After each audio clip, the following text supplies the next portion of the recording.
Has Pakistan lost Balochistan? We ask you this question because Islamabad is facing an unprecedented security crisis and Balochistan is at its epicenter. A seemingly routine journey turned into a nightmare when the Jafar Express carrying over 400 passengers between Quetta and Peshawar came under attack in the rugged mountains of Balochistan a few days ago. Heavily armed separatists from the Baloch Liberation Army ambushed the train, forcing it to stop before storming it and taking passengers hostage. For more than 24 hours, Pakistan security forces engaged in a tense standoff with the Baloch rebels.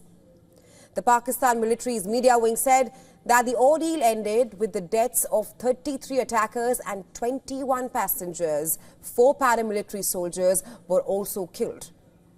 Now, this was not an isolated event. Recently, Pakistan has been battered by a surge in suicide bombings, targeted assassinations and sophisticated assaults. And all this on its military bases and mosques. According to experts, the escalating violence and the sheer audacity of the attacks by the separatist groups, it has exposed Islamabad's weakening control over Balochistan.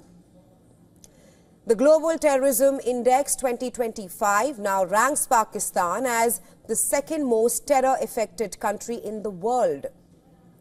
Terror-related deaths in the country spiked 45% in 2024, reaching 1,000, while attacks more than doubled from 517 to 1,000.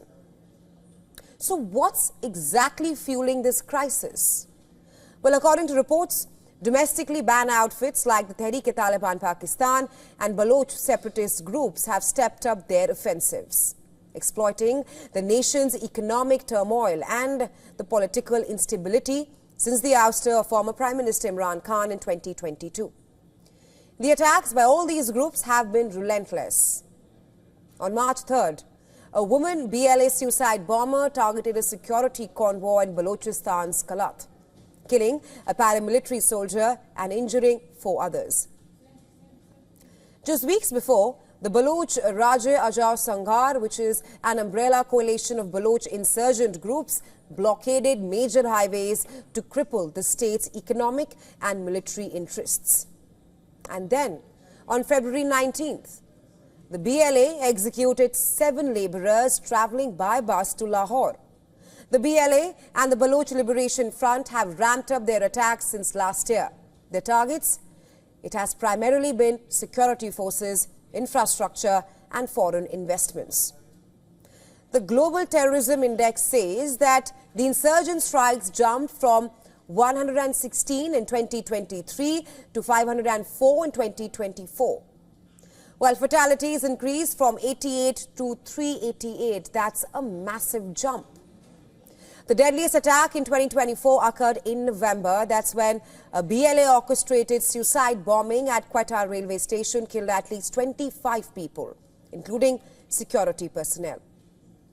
Meanwhile, foreign nationals are also under fire. Chinese workers and projects under the China-Pakistan Economic Corridor (CPEC) are the prime targets, with the BLA group mulling them as symbols of economic exploitation. According to experts, the attacks on Chinese engineers, embassies and infrastructure reflect the BLA's broader strategy of destabilizing foreign investments in an attempt to force the world to pay attention to their cause. Beyond the battlefield, the BLA has also expanded its media reach, publicizing its narrative through documentary-style videos. Take a look at these visuals on your screens right now. This is the BLA's media wing footage. It shows the exact moment when the militants attacked the Jafar Express and took the passengers hostage. According to Pakistani experts, between 2018 and 2024, the group released 89 videos. 41% of these focused on combat operations. The BLA has also started incorporating Urdu and English subtitles to expand its audience reach beyond Pakistan.